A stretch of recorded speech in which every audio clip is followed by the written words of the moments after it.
Hey friends, if you're new here, welcome, and if you're not, welcome back.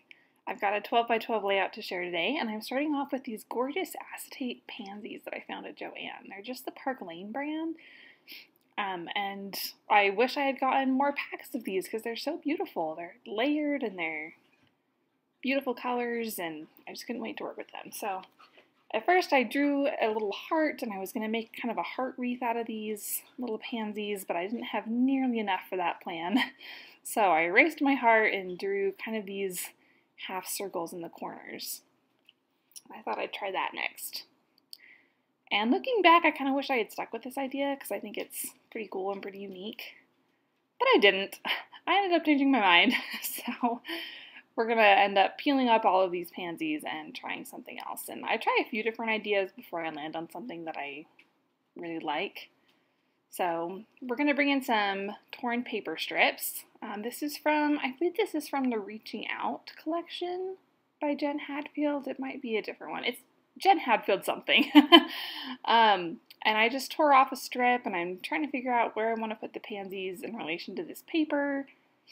And I kind of want it cascading down from the paper, but it's not really working with this big strip in the middle. There's not enough room for the pansies to really fall down. So we're going to move it over to the side, and I end up turning this so that it's vertical instead of horizontal, but this is about the design that I go with. So I play around with it for a while, and then I end up with this.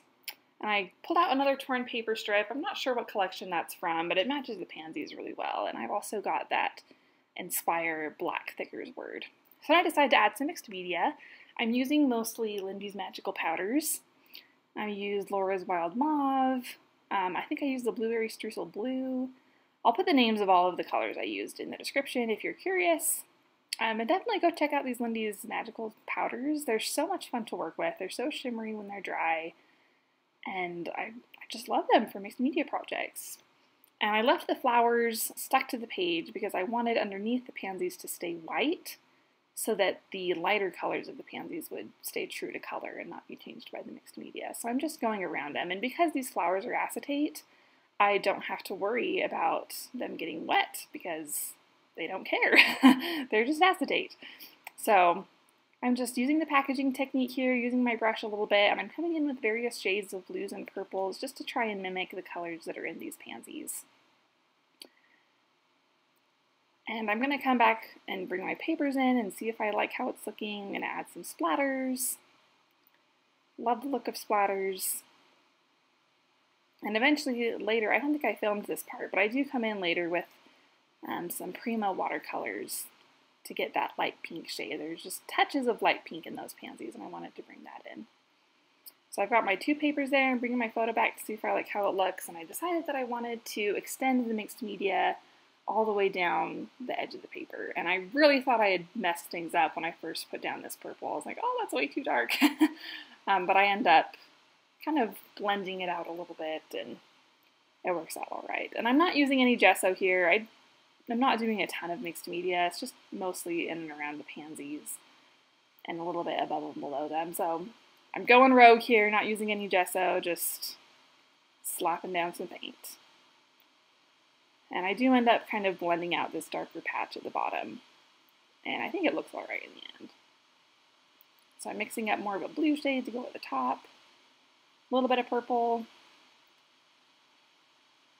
And I really do like how the mixed media ends up turning out. There's less contrast between the flowers and the background after this, but I think that's okay. I think you can still see the pansies all right.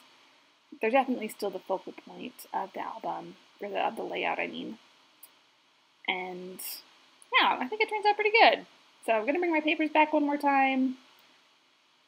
And I'm using a full 4x6 photo this page, which is rare for me these days. I used to work exclusively in 4x6 photos just because I didn't have my own printer at home for years. And so I would just get mass prints from Walmart or wherever. And it's easiest to get multiple prints if you're doing it in 4x6 size. So I used to use almost exclusively 4x6s, but now that I have my own printer, I don't do that very often anymore. But I felt like it would fill up this page nicely to use a nice big photo, and I love how the pansies look like they're falling out from the edge of the photo. So I'm going to go ahead and glue my papers down. I want to add a little bit more mixed media to these paper strips. And it's just going to be some splatters. So I'm going to come in with some of the same blues and purples that I used on the white part of the background. And I'm just going to add some splatters around where my photo is going to go. I do come in later with some white splatters as well, just because I wanted to brighten up the left side of the layout, since there's a lot of white space on the right. So I'm ruffling up my edges here. I'm going to mat my photo with a few pieces of patterned paper. I'm going to bring my title back. I love the font of these foam stickers. I think they're so cute. And I'm going to finish off the title with some more black stickers. These are just thin cardstock stickers. And I want to bring out that pink in the pansies, so I'm going to mat my photo in pink first. Just a really pale pink. And I thought about adding this darker blue. I thought about adding it to my torn paper strips here. And I do like how that looks. But honestly, I was just too lazy to pull out my mixed media again. And I felt like it would look funny if there was one strip of paper that didn't have any mixed media on it. So that darker blue color is going to end up being a layer behind my photos instead. So I layered some tissue paper, layered my pink paper, and I've got a couple light blues and purples over there that I think are going to end up on the layout as well. So lots of layers behind my photo just to help it stand out. It already stands out quite a bit just because it's so big, but anything to make it stand out a little more, right? Because that's kind of the purpose of scrapbooking, is to make these photos stand out, at least for me. So I pulled out a few planner stickers and I stuck them on white cardstock first. I end up not using them, and I also end up not using these teeny tiny word stickers. I thought they would be cute. I mostly pulled them out because the colors matched, but those are going to end up going. And I used some Christmas stickers. I found this pink bow from the Mittens and Mistletoe puppy stickers, and I just thought it matched really well. So pulled out that pink bow, and that is going to stay on the layout, I'm pretty sure. And these transparent stickers end up not staying. I try them out. This happens a lot on this layout. I just spent so much time just putting things on and taking them off, and putting different things on and taking them off. It took forever to embellish this layout. I don't know why, but embellishment is always the hardest part for me. I just struggle with it every time. So those end up coming off, and that's okay. These puppy stickers, these puffy dots, enamel dots, I guess, also end up not staying. I felt like they took attention away from the flowers. So those are also going to leave.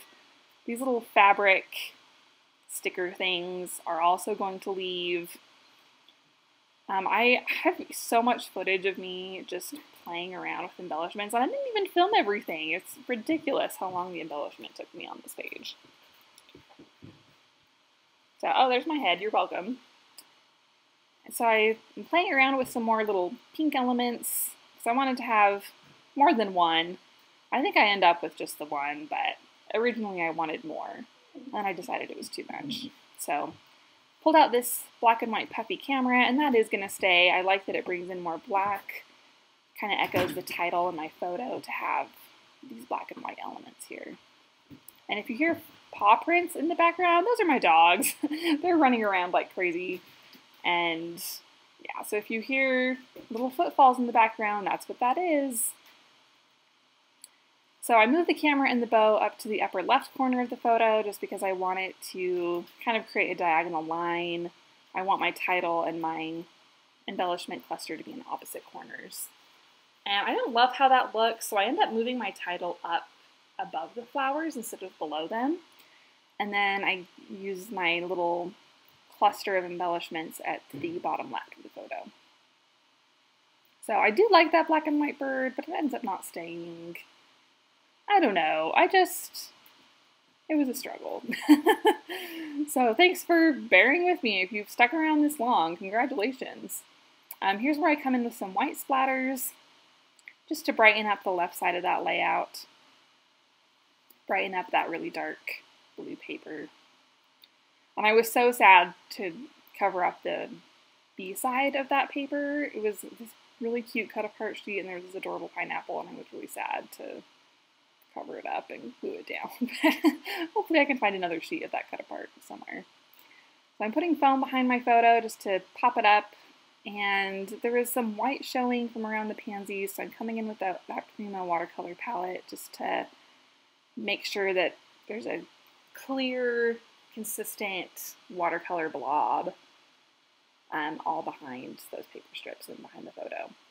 So I really liked that black and white camera, and I liked it so much that I decided to do more cameras. I have a sheet of paper, patterned paper with all these black and white cameras, and I think they're so cute. And I like that these extra pops of black kind of balance the weight of the black title. And I also have that little Wonder die cut. I'm pretty sure that's also from Mittens and Mistletoe from the ephemera pack. The pink bow is going to come back, and a lot of these elements do end up staying, but I kind of play around with them a lot. And I'm just pointing out the pink watercolor that I added. I also added some hearts up by the U. I wanted another little pop of pink, so I've got a pink heart there. Coming in with my journaling, I'm going to do that in a black pen. Again, just to tie in these pops of black from the photo. And in case you were wondering, that's my dog that Thea is hugging in the picture. She's so buried under Thea that you can't even really tell it's Petra. But that's her. She's under there somewhere. So just coming in with my journaling, and that finishes up the layout pretty much. I'm going to just extend it out into the mixed media section, which is a little hard to write on, but that's okay.